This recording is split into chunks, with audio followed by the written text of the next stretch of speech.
confuse it with an O. Yeah, so this is a tricky one because in math, the number 0, right?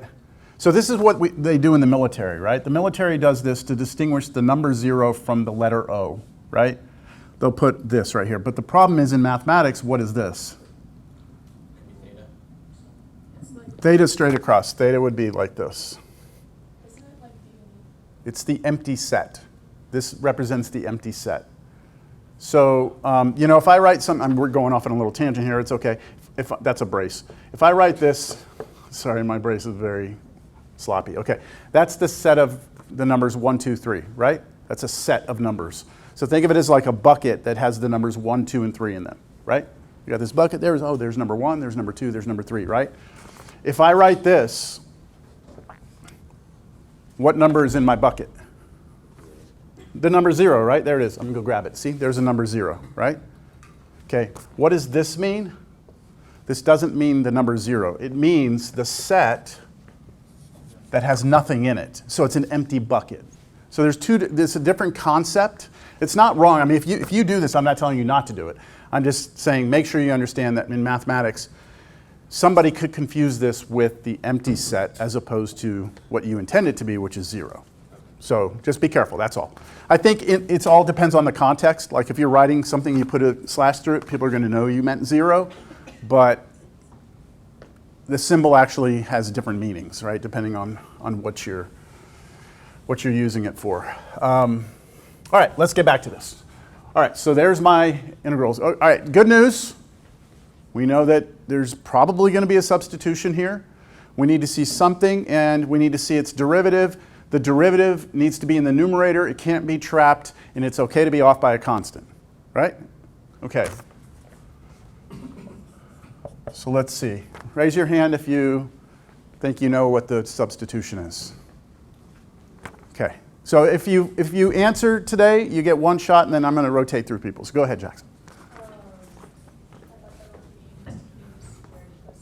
T squared plus 9. Okay. Is there a reason you chose that? I separated the numerator from the denominator. Okay. I kind of went through it in my head and it worked out as marks on it. So in your head, you said, okay, the derivative of this will be what? 2t. And you see a t here, and so you're off by 2. Do you see that? That t that you see up here, that's the derivative of this, right? But you're off by a constant.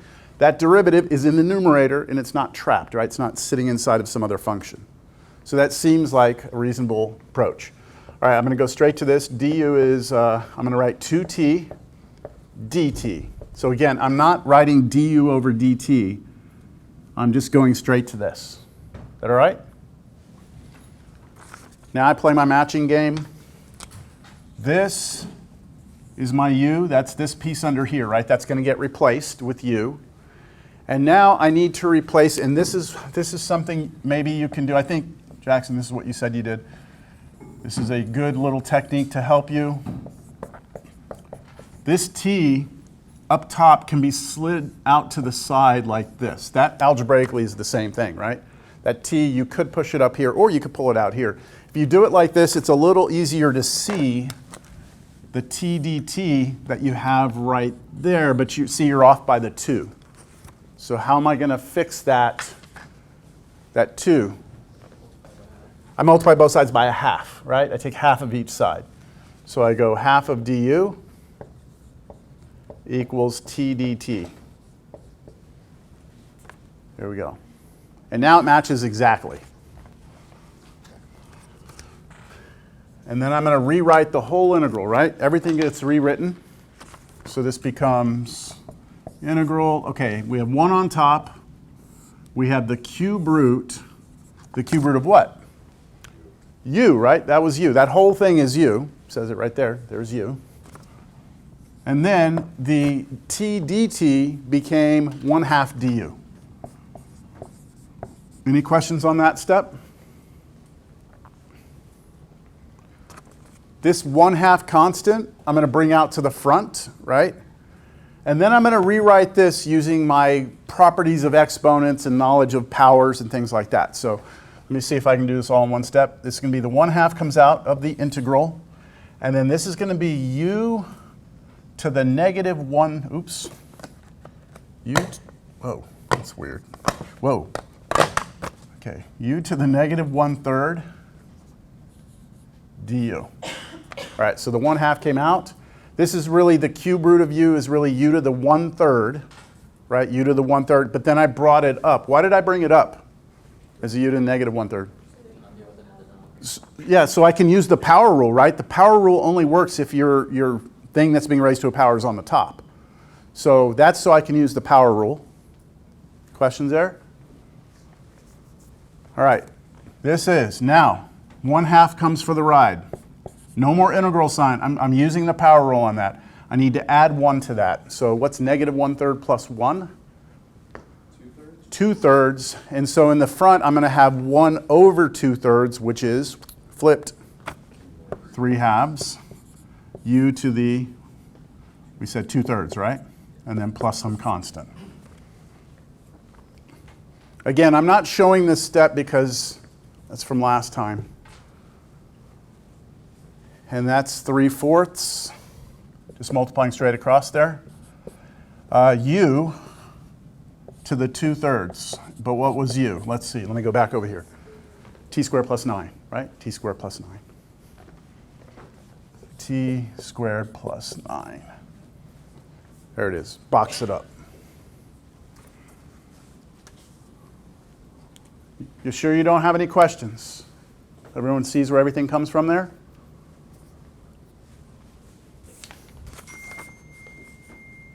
Was that me? What was that? Was that you? Hey, loud.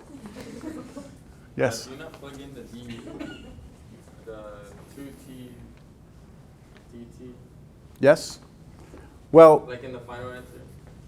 do I plug in? No, because what did this become? This became this, right? And then the 1/2 came out front, and du, now this is all this is doing is keeping track of our variable, right? That's all this thing. See, this is what I said last class. Everyone has trouble with like what happens to this, right? This is just keeping track of your variable. It's actually keeping track of the chain rule for you. And so when you're at this point right here, as long as this is u, has u's in it, and you can find the antiderivative, and that has du, then you can ignore it and just look at that. Okay? And then you do that, that goes here, the 1/2 comes for the ride, the integral sign goes away, you've got your plus c. All right, I've got another one.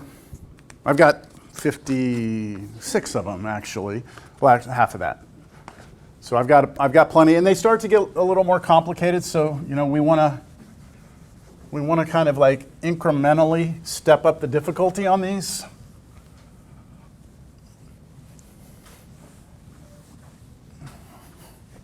All right, which of these looks interesting to me? All right, this one just looks bad. It's not necessarily bad, just looks bad. All right, integral sine of 2 theta cosine to the 4th 2 theta d theta. So our variable here is theta. Our variable here is theta. Now, a little side note here. This is actually the way it's written on the paper. That's the way it's written. They don't have parentheses around the 2 thetas. It's supposed to be understood that the 2 theta is the argument of this sine function and the 2 theta is the argument of the cosine function. In other words, this 2 theta is in here with, you know, inside the sine function. That's implied, right? I'm putting the parentheses just to make sure you understand that that's the argument of those. All right, so take a look for a moment. Good news, you actually know that there's a substitution here. It's just what is it, right? So I will take a volunteer. You want to volunteer? Okay. Okay, well, I told y'all last time, right? Like you can't win the lottery if you don't play, right? You can't hit a home run if you don't swing. So you got to take a swing here. Go with it. So I think u is sine 2 theta cosine to the 4th power 2 theta. Is that u? So you want u to be this whole thing? Everything? That's how I'm understanding. Okay, so let's do this, all right? Let's do this. So if you let it be sine 2 theta cosine to the 4th 2 theta, that's what you're choosing to be your u, yes? Yes. Okay, so if that's your something, right? If that's your something, I'm going to cover up. That's your something, right? Then the derivative of that something needs to be here as well. So do you see the derivative of this somewhere? And you can't look at this already. You're already going to call that u, right? So do you see the derivative of this left out over here somewhere? No. All there is d theta, right? Right. So do you see that the derivative of this does not appear up there? Okay. And also, think about how complicated this derivative actually is, right? Because my next step is du, yes? The derivative of this would be a product rule, right? There's a product rule, and then you'd also have chain rule because of the fourth power on the cosine. So what you've done, you've taken a swing, right? But you took too much. You grab, and this is kind of, there's like this delicate balance when you do u substitution. You want to grab part of the integral as your something, but you don't want to grab too much, right? If you grab too much, then it's not going to work. Keep it a little, well, try something a little more simple. You want to just try something a little more simple? I'll give you another shot at it. Do you see why it's not going to work? Yeah. Okay, all right, so you want to try something else? Just go with something more simple. Is it 2 theta? Okay, you could do 2 theta, right? You could try it, all right? Everyone look at that, 2 theta. If I let u be 2 theta, what's the derivative of 2 theta? 2. Do you see a 2 up here? No, hold on, you do. There's a 1, isn't there? A 1 right here? Isn't there a 1? And so you're off by a constant. Okay. So this would actually work, okay? I'm going to proceed, all right? I know some of you are going to want to use a different u, but this actually does work, all right? I'm going to continue with this. So the derivative of this is 2d theta, because I do the derivative of u with respect to theta. The derivative of that is 2, and then I bring the d theta to the other side. Y'all good with that? Now I'm going to play this game. Everywhere I see 2 theta, I'm going to replace that with what? U. So those are going to go get replaced with u's.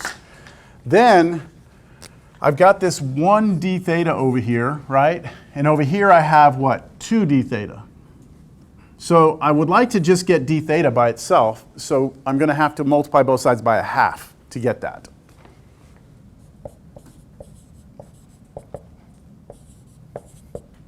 Should I put a 1 in front? Do I need to put a 1? No, I'm not going to put a 1. But do y'all see that this matches now?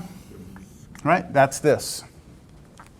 So I can rewrite the integral now. All right? I'm going to rewrite it. Here we go. So when I rewrite this integral, we're going to have sine what? Sine of? Okay, but 2 theta got replaced with u, right? So sine u times cosine to the 4th power of what? U, and then the d theta is being replaced with 1/2 du, right? 1/2 du. See, I'm already pulling the constant. That was going to be a 1/2 du. I already pulled it out to the front. That okay? That was actually, this is a legitimate u substitution. The problem is that we still don't know what the antiderivative of this is. This is not simple enough yet, right? This is still pretty complicated. So guess what you're going to do? Keep going. Do another u substitution. Try another u substitution. Now this time we can't call it u because we've already established what u is, right? So we're going to have to do a different substitution, like maybe w or something. Was there? You raised your hand earlier. Do you want to continue with this, or did you want to go back to the beginning? Because if you want to go back to the beginning, we want to finish this out first. Either was fine. Okay, so continuing from here, do you see another substitution that I could make? Cosine to the 4th. Okay, so we're going to say w instead of u, right? We're making a w substitution now. And what do you want it to be? Okay, so you want cosine to the 4th of u. Y'all got that? Okay, if we do this, right, if you do this, that's your something, right? So this whole thing is your something. What's the derivative of this? Think about that derivative. Yeah, you'd have to do chain rule, right? It would be 4 cosine to the 3rd u times what? The derivative of cosine, which is negative sine u. Y'all agree that's the derivative of this? Yes. Do you see that? Okay, do you see this here? No, right? which means you took too much. So you want to rethink it? You're close. You took too much. The chain rule, right? The 4 messed everything up. So don't include the 4. Just take the cosine. Just take the cosine of u, right? Right? It's worth a try. Take the cosine. Why not do the sine instead? Okay, if you let w be sine of u, the derivative of sine of u is what? Cosine, or derivative of sine of u is cosine u, right? And do you see a cosine u? But it's trapped. See, it's being raised to the 4th power. You don't want that. You want the derivative to be free. That's why if we let u be w, if we let w be the cosine u, then the derivative of that is what? Negative sine u, which I almost have, right? And it's not trapped. It's by itself. You see? So it's this delicate game we have to play. Let's keep going. dw, oh, weird. dw is negative sine u du, right? du. Yeah, so we're a little bit off. See, this cosine u, right there, is going to be replaced with w, right? So that will turn out to be w to the 4th power, w to the 4th. And then we need to somehow replace this. I need to make this right there in red. Right? I could slide this and just slap it right there next to this, right? Sine u du, it's multiplication. I can move it around. So I need sine u du. I have sine u du here. Just the negative is a problem, right? So I multiply both sides by -1. Negative dw is sine u du. And now that I've got that, I can now replace that with that. Okay, I'm going to erase this.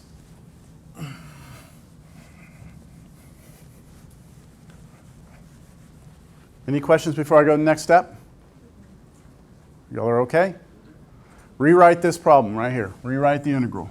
I still have the 1/2 that was in front, right? Okay, the red, the sine u du, that red part is being replaced with what?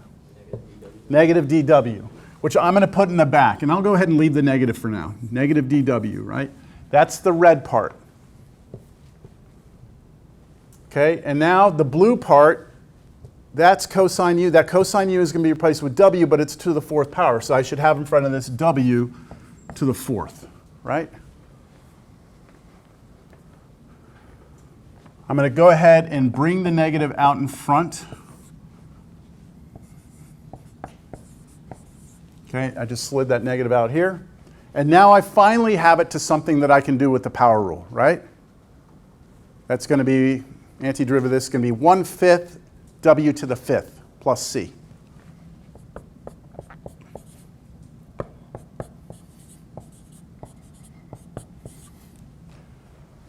All right. We're almost there. This is negative 1/10, right? W to the 5th plus c. Now, we need to get this problem all the way back to theta because we made 2 substitutions throughout the problem. Yes? The 1/2 was way back here. This right here, right? So I just brought it with me. And then the negative came out. Then the power rule brought the 1/5 in. All right, so first thing I'm going to do is I'm going to take this w back to where it came from. All right, so where did w come from? W was cosine u, right? So this is going to be cosine of u to the 5th power, right? That's what this means. W to the 5th is cosine of the 5th. And then I'm going to go ahead and take my u back to where it came from, right? So what was u? 2 theta. 2 theta. So this should be cosine of 2 theta, all of that to the 5th plus c.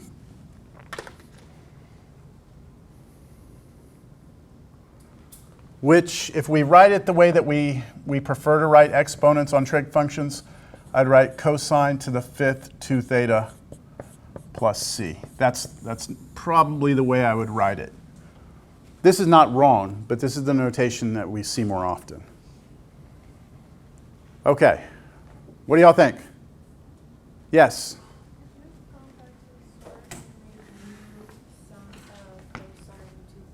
Yes, so that's exactly what I'm going to do right now. This was to demonstrate to you that when you're doing substitution, the idea is to try and grab as much as you can without grabbing too much, right? The first thing that Chris grabbed, right, was too much, remember, right? You grabbed the whole thing. And so you dialed it way back and went with just 2 theta, which worked, right? But we had to do a double substitution to make it work. Could we have grabbed more, right? More than just 2 theta. Let me do it. We could have just picked in the beginning cosine 2 theta. Because if I let u be cosine 2 theta, I already know that this is going to become u to the 4th power, right? U to the 4th. What's the derivative of this? Careful. What's the derivative of this? Chain rule. Negative sine 2 theta times 2, or negative 2 sine 2 theta, which you have right here. Almost, you're off by a constant. So if I take this derivative, I get negative 2 sine 2 theta d theta. And I know I told my Cal 1 students this, that part of what makes Cal 2 harder is that you have to be good with derivatives, right? Like, you have to be comfortable with this, and it would be nice if you could do that in your head and see it without having to write it all down, right? To know that this derivative is this. If this is trouble, it's just going to be so tedious for you to have to figure out what u is. And all right, so I see something. There it is. There's my something. It's to the 4th power, but there's my something to the 4th power. The derivative of that here is off by a constant. So I'm going to do what? Multiply both sides, or divide both sides by negative 2. Multiply by negative 1/2 is the same thing, right? If I do that on this side, I get sine 2 theta d theta. And now everything matches up, right? We have I'm going to replace this cosine u, cosine 2 theta. That whole thing, see, this whole thing gets replaced with u this time.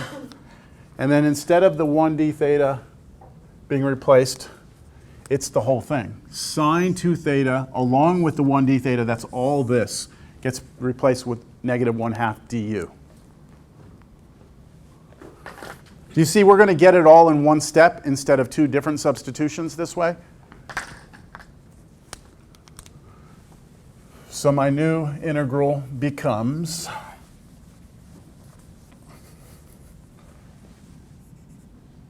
integral, let's see. The red part becomes this, right? Is it okay if I write this? You all right with that? That's the red part. And then the blue part right here, that's u, but I still have the 4th power. So this is just u to the 4th. And that I can do the antiderivative of, just using the power rule, right? So this is going to be negative 1/2 times 1/5 u to the 5th plus c. And if I replace u with what? Cosine 2 theta, I get this. Same answer. Well, we should get the same answer, right? So do you all see what I mean by there's a delicate balance between picking too much and picking not enough. If you don't pick enough, then you're just going to go through more steps. And the more problems you do, the better you get at figuring out what to pick, right? All right, let's do another one. Are the arrows when you rewrite the integrals, is that proper notation? Because I'm noticing you're kind of like using arrows while Okay, so I use the arrows because of what's coming later. When we do definite integrals, we have numbers, right? So when I say this integral, right, and then I put an arrow, what I'm saying is this integral is now turning into a new integral with u's in it instead, right? And then when I'm working with the u's, I'm putting equal, equal, equal, equal, equal, right? And when I get to the end of the problem, right, and I start substituting back, this right here is back in terms of theta, right? So this will be the antiderivative of the original. So when we start doing the numbers, which we haven't talked about yet, then I can't put equals anymore. I have to do an arrow later because I've changed the variable, and that changes our limits of integration. Those numbers have to change as well, so an equal sign won't make sense that way. So I start now by doing arrows. Good question. All right, let's do another one. I mean, I wish we could do it where I do a problem, then I give you one, and you spend 5-10 minutes, and then I do one. And you do. But the problem with that is it would take too much time. And what you need to see is a variety. You need to see the variety, and I try and show you as much as I can, and then you go home and practice. I can do 1,000 problems in front of you and then give you another one that's going to be different. So you need to see as much as you possibly can. All right, how about, all right, yeah, we'll just do this. The hardest thing for me to do is to stand up here and try and remember what it's like to be you. It's, you know what I mean? To be at a point where, like I do this, I see it like right away, I see it, you know? But I need to go back to remember, oh, that is me. Hold on, let me see. Not answering this. Oops. Oh. Okay. All right, you're up. Go ahead. You see it? Yes, tangent x. Tangent x. So why did you pick tangent x? Yeah, because the derivative of this is secant squared x. And do you see secant squared x? Yeah, Sure. And it's not tethered to anything. It's by itself. It's isolated. It's in the numerator. And this is like perfect, right? Perfect. Why would this have not worked? Why not pick the whole thing, root tan x? Like, go for it. Like, go for all of this. The problem is that the derivative of this, what's the derivative of this? Well, you'd have to use chain rule, right? Derivative of square root of something is 1/2 times the square root of that something, and then times then the derivative of what's there, and you'd have this, right? That's way too much, right? Because as soon as you let this be u, this is the only thing left to work with, right? So that's not going to work. Just trying to, again, illustrate, like you don't want to take too much. Okay, so if that's that, then du dx, no, I'm not writing dx anymore. Du will be secant squared x dx. So what if you were not comfortable, right? What if you weren't comfortable with the derivative of tangent, right? What if you didn't know the derivative of tangent was secant squared x? Well, then this would suck, wouldn't it? I mean, this would suck. But should you know that? Yeah, that's Cal 1, right? That's one of the ones you should know. All right, good. So now I think we're not even off by a constant, are we? I mean, it's just like perfect. Everything is like, they made it like so nice for us. That's going to be replaced with du. And then this part's going to be replaced with u, right there.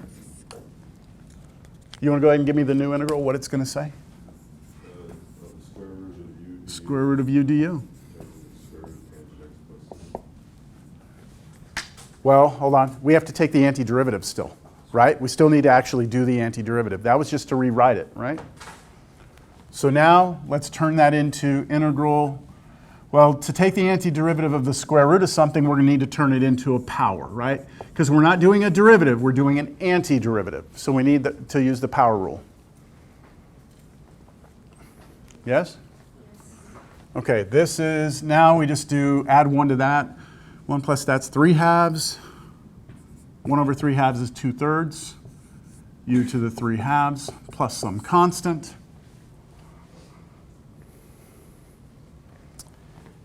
Last step, replace u with tangent x.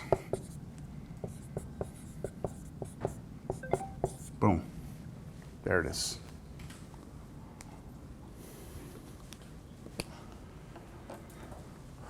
How do you think you start getting good at this? Practice, right? Practice, practice, practice, practice.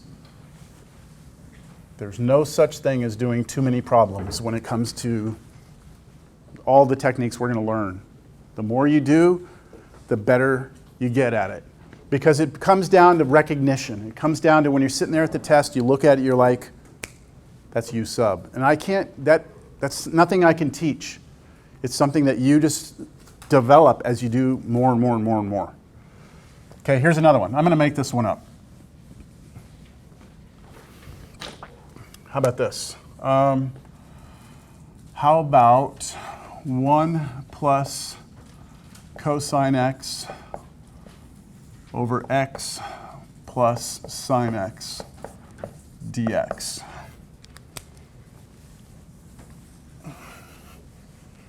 Give you a moment. I left my coffee on my kitchen counter this morning, so I had to go to Starbucks. $6. $6 for this. Dutch Bros is better.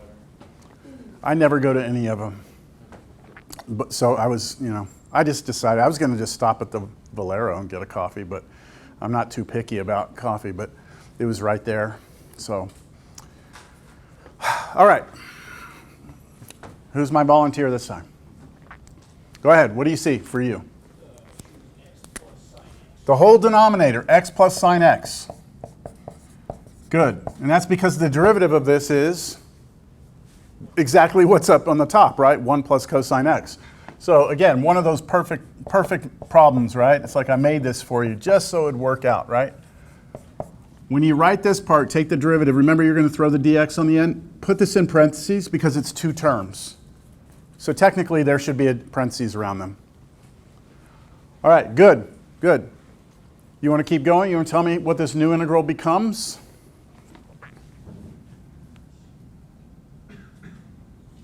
Let me rewrite it first, just so everyone sees it.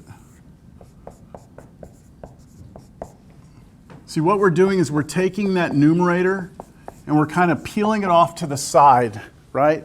We're kind of peeling that numerator off to the side. Yes? Yeah, okay, so this part right here is this, right? That's going to be replaced with du. And then this right here is that part right there. So you said it was going to be 1 over u du. So integral, we still haven't taken antiderivative, 1 over u du, right? Now, do you feel comfortable with that? You know what the anti of that is?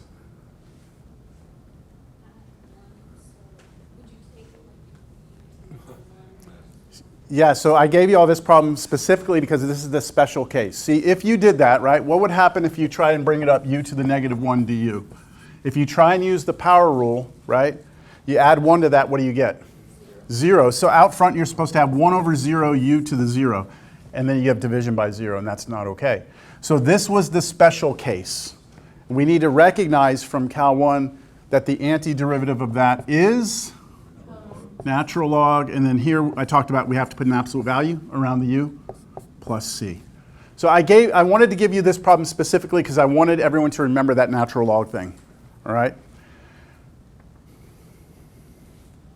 So the antiderivative of 1 over u with respect to u is going to be the natural log of the absolute value of u plus some constant. And then we replace the u with x plus sine x, absolute value plus c. There we go. That's our answer.